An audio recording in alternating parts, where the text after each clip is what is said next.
شکریہ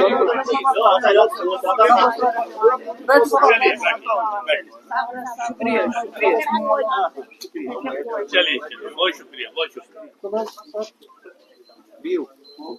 گورنر صاحب انہوں نے ہماری پارٹی جوائن کی اور انشاءاللہ سارے ہم نے اپنے جو ہماری الیکشن کمیٹی جو بنی ہے الیکشن کے لیے ان کے ساتھ مشورہ کر کے ہم نے فیصلہ کیا ہے کہ زڑی بل سے ہمارے کینڈیڈیٹ ہوں گے انشاءاللہ. اور ہم چاہتے ہیں کہ جو شہری سری نگر میں ہم ایسے کینڈیڈیٹ دیں جو اچھے ہو، پڑھے لکھے ہو، دیندار ہو، کیونکہ سری نگر کے ساتھ مفتی صاحب کو خاص عقیدت تھی اور مفتی صاحب کو آپ کو یاد ہوگا کہ جو آخری دورہ تھا وہ بھی ان کا ڈاؤن ٹاؤن کا تھا. اور ہماری بھی کوشش رہی کہ سری نگر کے لوگوں کی پرابلمز بہت زیادہ ہیں، بہت مشکلات ہیں یہاں، غریبی بھی بہت ہے، ایک ایک گھر میں 4 فیملیز رہتے ہیں. اس کے لیے بھی مفتی صاحب کا ایک پروگرام تھا کہ ان کو باہر لے جائیں گے، مگر اب ہمارا اگر انشاءاللہ ہماری سرکار بنی تو وی ول گو ورٹیکل، کہ جہاں ہم بناتے ہیں میرج ہالز بناتے ہیں، دوسری چیزیں بناتے ہیں، تو میرج ہالز کے ساتھ ساتھ اگر ہمیں جگہ ملے گی تو ہم بڑی بڑی بلڈنگز بنائیں گے، فلیٹس بنائیں گے، جہاں ہم یہ جو گھر میں جو ان میں کنجیشن ہے اس کو دور کریں گے. اور شہری سری نگر میں بے روزگاری بھی بہت ہے، گاؤں میں ہمارا رہبر تعلیم ہے، باقی سکیمز ہیں. کوشش کریں گے سری نگر کی جو مفتی صاحب کا جو ایک ارادہ تھا سری نگر کو لے کے، اس میں مجھے لگتا ہے گورنر صاحب جیسے جو ہمارے لوگ آج جوائن کر رہے ہیں یہ بھی ہمیں شہری سری نگر کو ڈیولپ کرنے میں پورا اپنا رول ادا کریں گے. میں تو کہتی ہوں کہ آپ کسی کو لوگوں کو جیل میں بند کر سکتے ہو پر خیالات کو جیل میں نہیں بند. خیالات کی جنگ ہے جمہوریت میں، خیالات کی جنگ ہوتی ہے اور جو خیال بیٹر ہوتا ہے وہ پریویل اپون ہوتا ہے. تو اس لیے میں سمجھتی ہوں کہ بہت دیر کر دی.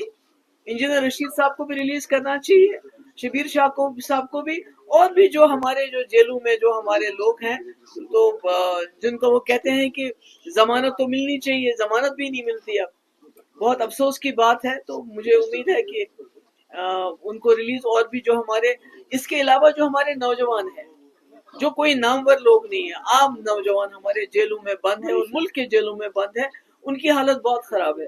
ان کے ماں باپ بہت غریب ہیں، وہ وہاں تک جا بھی نہیں سکتے ہیں. تو میں کہتی ہوں گورنمنٹ آف انڈیا چونکہ الیکشن کا پروسیس شروع کیا آپ بار بار کہتے ہیں کہ ہم جموں کشمیر کے لوگوں کے ساتھ ریکنسیلیشن چاہتے ہیں، تو میں کہتی ہوں جیلوں کے دروازے کھول دیجئے تو ریکنسیلیشن کا ایک سلسلہ شروع ہو جائے گا. عمر صاحب نے خود کہا کہ مجھے چپراسی کی ٹرانسفر کے لیے گورنر صاحب کے دروازے پہ جانا پڑے گا.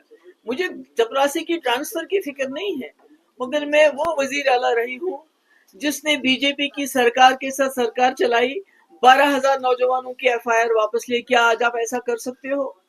میں نے as a chief minister Modi کے ساتھ سرکار بناتے ہوئے سیپریٹسٹ کو خط لکھا، دعوت دی بات چیت کی. کیا آپ ایسا کر سکتے ہو آج؟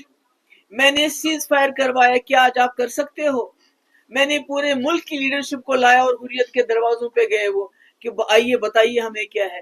تو میں نے بہت ہی پاورفل چیف منسٹر رہی ہوں، میری اسمبلی بہت پاورفل تھی، ہمارے پاس ریجوڈیٹری پاورز تھے. تو آج خدا نہ خواستہ ایک میونسپلٹی کا انہوں نے شکل دے دی ہماری اسمبلی کو کہ آپ کوئی قانون پاس نہیں کر سکتے ہیں. بقول عمر صاحب آپ ایک چپراسی کی ٹرانسفر نہیں کر سکتے. میں تو کہتی ہوں اگر میرے پاس کل کوئی آئے گا کہ نوجوان بے گناہ بند ہے اس کو چھوڑنا ہے، جب میں اس نوجوان کو نہیں چھوڑ سکتی ہوں جس نے 12,000 نوجوانوں کو ایف آئی آر واپس لی، اگر آج وہ چیف منسٹر بن کے ایک ایف آئی آر واپس نہیں لے سکتی تو پھر کیا کرنا ہے اسی چیف منسٹر کو؟ نہیں دیکھیے، میں تو فاروق صاحب کو آپ نے ان سے پوچھنا چاہیے تھا کہ انہوں نے ایسا کیوں کہا. میرے خیال میں نا امیدی کفر ہے اور پی ڈی پی بڑے مسئلے کے لیے لڑ رہی ہے. جیسے آپ کو پتا ہے کہ پی ڈی پی واحد ایک جماعت ہے جو ایجنڈا لے کے آتی ہے اس کو امپلیمنٹ کرتی ہے. جب ہم 2002 میں سرکار بنی ہم نے کہا تھا ہم کوٹا ختم کریں گے، ہم نے کیا. اس کے بعد ہم نے بولا ہم راستہ کھولیں گے، ہم نے کھولے مظفر آباد راولا کوٹ. ہم نے کہا ہم بات چیت کرائیں گے تو واجپئی جی کی بات چیت، ایل کے اڈوانی کی بات چیت ہم نے حریت کی لیڈروں سے کرائی. تو ہم تو اپنے ایجنڈے پہ چلتے اور آج بھی ہمارا ایجنڈا ہے کہ مسئلہ کشمیر مسئلہ ہے، اس کو آپ اگنور نہیں کر سکتے. تو اس کو حل کرنے کے لیے جو 370 ہے اس کو بھی ریسٹور کرنا بہت ضروری ہو جائے. ہم تو ہمیشہ اکیلے لڑے ہیں، 99 سے جب سے ہماری جماعت بنی ہے ہم تو ہمیشہ اکیلے لڑے ہیں.